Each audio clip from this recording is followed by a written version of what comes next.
pengecualian perjanjian dilarang atau perbuatan dilarang. Hukum persaingan juga mengenal adanya pengecualian exception untuk menegaskan bahwa suatu peraturan hukum menyatakan tidak berlaku bagi jenis pelaku tertentu ataupun kegiatan tertentu diantaranya.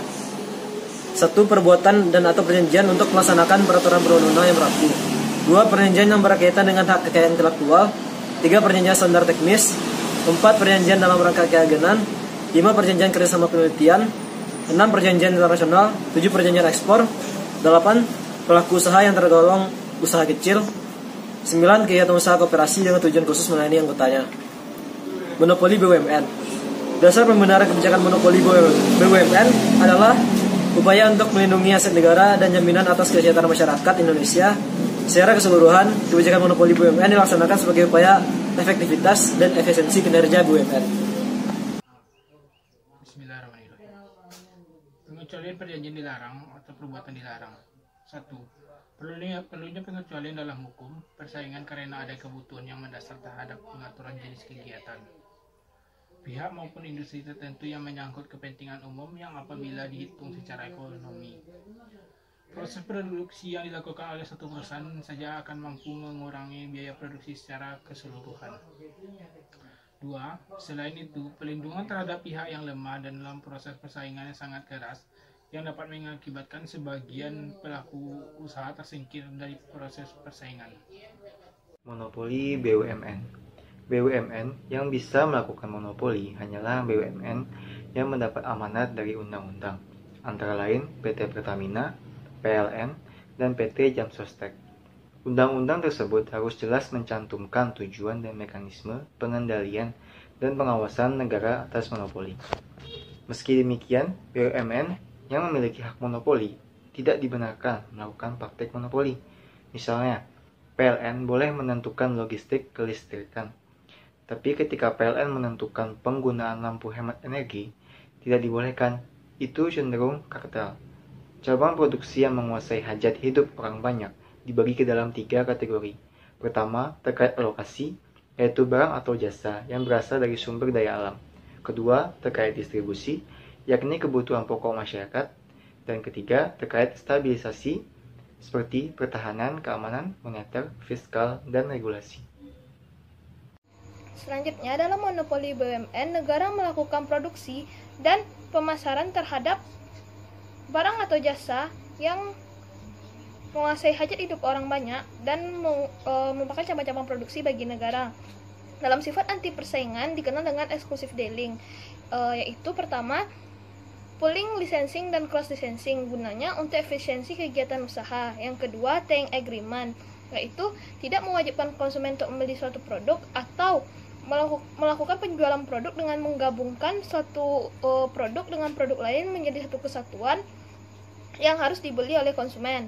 Selanjutnya, pembatasan bahan baku, yaitu menggunakan bahan baku yang telah ditentukan oleh lisensor. Yang keempat, pembatasan produksi dan penjualan, di mana dilakukan pembatasan terhadap produksi dan penjualan. Selanjutnya, pembatasan penjualan dan harga yang akan dijual kembali. Dan yang terakhir, lisensi kembali.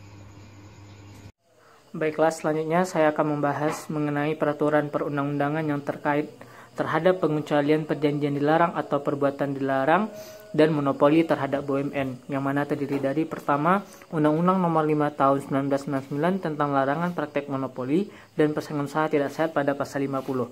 Selanjutnya, Peraturan KPPU Nomor 2 Tahun 2009 tentang pedoman pengecualian penerapan Undang-Undang Nomor 5 Tahun 1999 tentang larangan praktek monopoli dan persaingan usaha tidak sehat terhadap perjanjian yang berkaitan dengan hak atas kekayaan intelektual.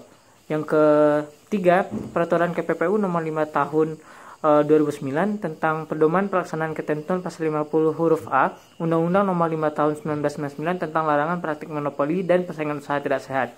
Yang keempat, Peraturan KPPU Nomor 7 Tahun 2010 tentang pedoman pelaksanaan ketentuan pasal 50 huruf A Undang-Undang Nomor 5 Tahun 1999 tentang larangan praktik monopoli dan persaingan usaha tidak sehat. Dan terakhir, ada Peraturan PPU Nomor 9 Tahun 2011 tentang pedoman pelaksanaan ketentuan pasal 50 huruf H Undang-Undang Nomor 5 Tahun 1999 tentang larangan praktik monopoli dan persaingan usaha tidak sehat.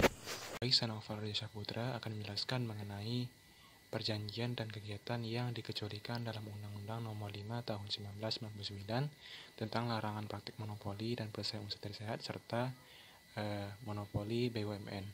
Di dalam Undang-Undang Nomor 5 Tahun 1999 ada beberapa kegiatan dan perjanjian yang memang dikecualikan dalam undang-undang tersebut. Hal itu telah disebutkan dalam pasal 50-nya.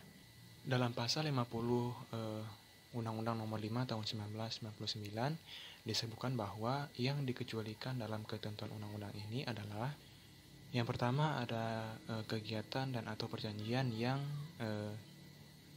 untuk melaksanakan ketentuan undang-undang yang berlaku. Yang kedua ada kegiatan atau perjanjian yang berhubungan dengan HKI, hukum kekayaan intelektual, di mana ada hak merek, kemudian ada hak paten, kemudian ada hak cipta dan lain sebagainya. Kemudian yang ketiga ada perjanjian penetapan standar teknik produk barang dan atau jasa yang tidak mengekang atau menghalangi persaingan. Yang keempat ada perjanjian dalam rangka keagenan yang isinya tidak memuat ketentuan untuk memasuk kembali barang dan atau jasa dengan harga yang lebih rendah daripada harga yang telah diperjanjikan. Atau yang kelima ada perjanjian kerjasama penelitian untuk peningkatan atau perbaikan standar hidup masyarakat luas. Kemudian ada perjanjian internasional yang telah diratifikasi oleh pemerintah Republik Indonesia atau perjanjian dan atau perbuatan yang bertujuan untuk ekspor yang tidak mengganggu kebutuhan dan atau pemasakan dari dalam negeri atau pelaku usaha yang tergolong dalam usaha kecil atau kegiatan koperasi yang secara khusus yang bertujuan untuk melayani anggotanya.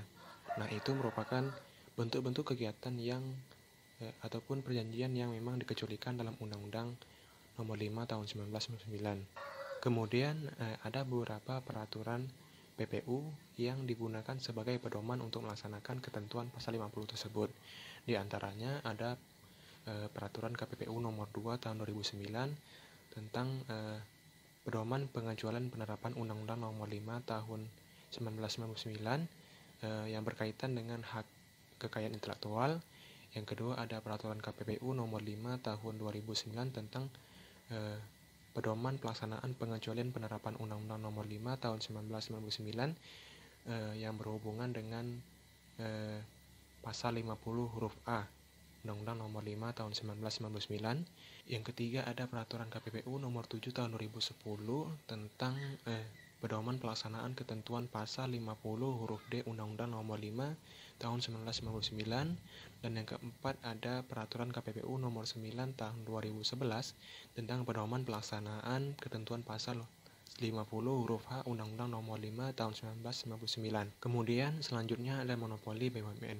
Di Undang-Undang Nomor 5 Tahun 1999 sendiri itu di dalam pasal 51-nya menyebutkan bahwa ada pembolehan monopoli yang dilakukan oleh BUMN. Hal ini sendiri merupakan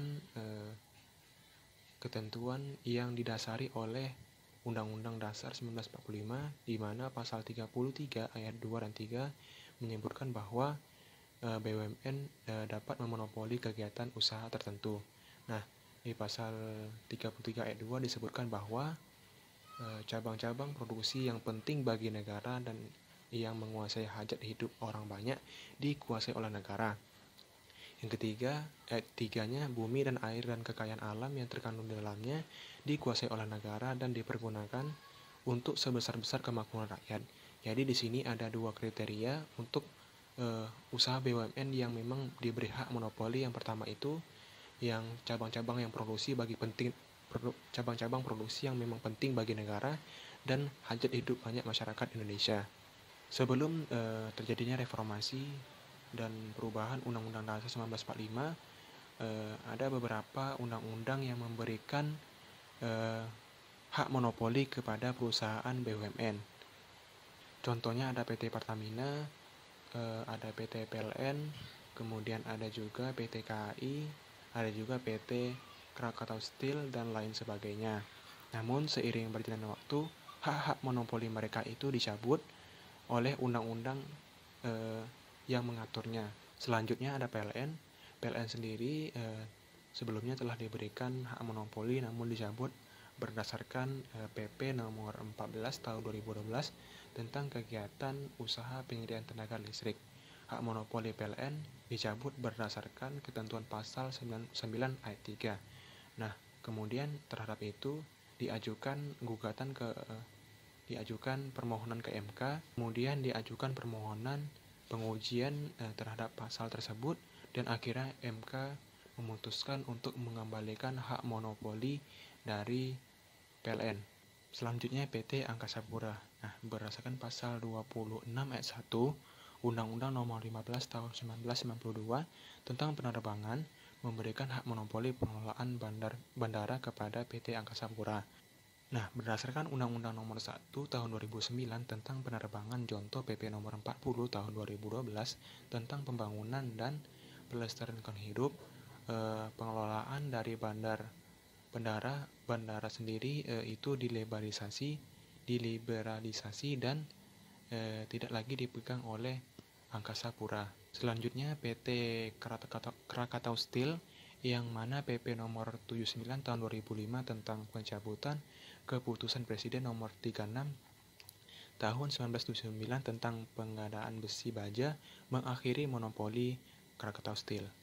Selanjutnya perusahaan air minum, yang mana Undang-Undang Nomor 11 Tahun 1974 tentang pengairan memberikan kedudukan monopoli pada PAM. Namun Undang-Undang Nomor 7 Tahun 2004 tentang sumber daya air contoh pasal 60 dan 64 Peraturan Pemerintah Nomor 16 Tahun 2005 tentang pengembangan sistem penyediaan air minum mencabut hak monopoli dari perusahaan air minum. Kemudian yang terakhir ada putusan MK nomor 111 garis miring PUU strip 13 Romawi garis miring 2015, yang mana inti putusan tersebut mengembalikan hak monopoli kepada PT PLN.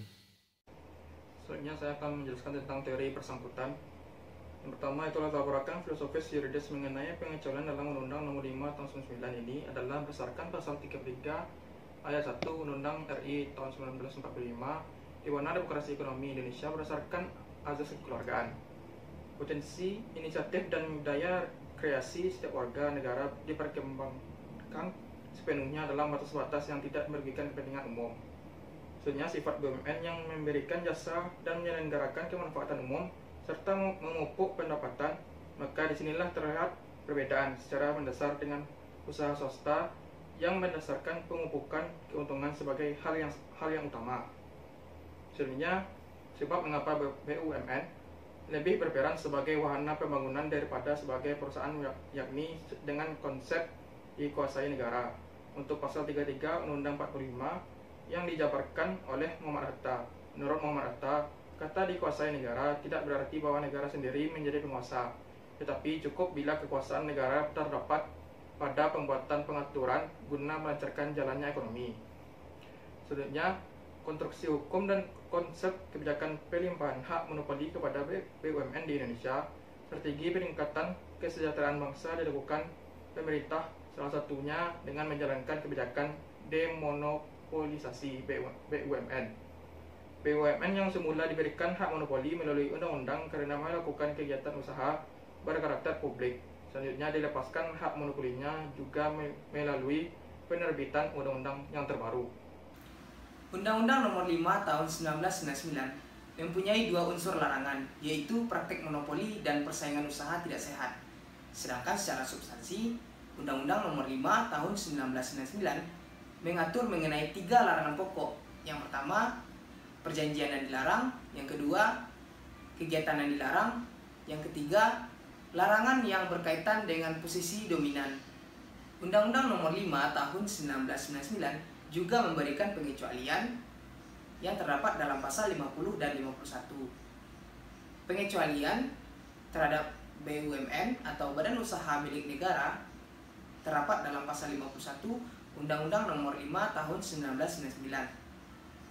Komisi Pengawas Persaingan Usaha atau KPPU menilai bahwa sebagian besar badan usaha milik negara atau BUMN merasa bebas dari hukum persaingan usaha yang berlindung di balik pasal 51 Undang-Undang Nomor 5 Tahun 1999. Dalam posisi seperti itulah, maka terjadinya harga yang mahal dan produk yang langka yang dikhawatirkan diakibatkan oleh penyalahgunaan posisi BUMN yang sangat mungkin terjadi dalam bentuk praktik monopoli dan persaingan usaha tidak sehat sebagaimana diatur dalam Undang-Undang Nomor 5 Tahun 1999.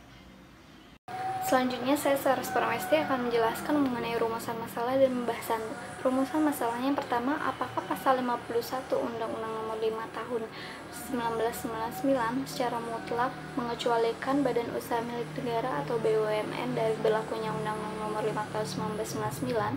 Yang kedua, apakah dampak negatif yang dirasakan oleh konsumen badan usaha milik negara atau BUMN dengan adanya pengecualian monopoli dan atau pemusatan kegiatan badan usaha milik negara atau BUMN menurut Undang-Undang Nomor 5 Tahun 1999.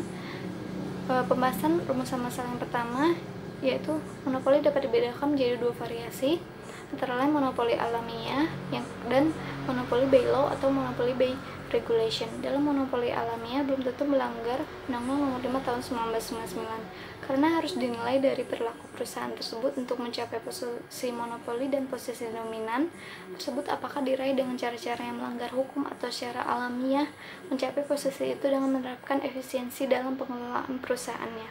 Dan pembahasan rumusan masalah kedua, penguasaan tersebut tidak dapat diartikan bahwa negara memiliki dan mempunyai kebebasan sebesar-besarnya untuk mengatur sendiri tanpa sedikit pun membuka kesempatan bagi pihak swasta untuk turut menyelenggarakan. Negara menguasai dapat lebih ditekankan pada arti sebagai pengatur atau pengontrol. Jadi meskipun mendapat hak monopoli atas barang dan jasa tertentu melalui undang-undang, badan usaha milik negara tidak diperbolehkan melakukan praktek monopoli. Kali ini saya akan menjelaskan kesimpulan. Yang pertama itu badan usaha milik negara BUMN memiliki monopolis merupakan akibat dari adanya monopoli alamiah dan monopoli yang diberikan undang-undang. Yang kedua, menurut pasal 51 tahun Undang-Undang Nomor 5 Tahun 1999 oleh badan usaha milik negara, melainkan pelaku usaha yang melakukan praktek monopoli. Sekian, terima kasih. Wassalamualaikum warahmatullahi wabarakatuh. For the rest of time, 'cause darling, you are the one.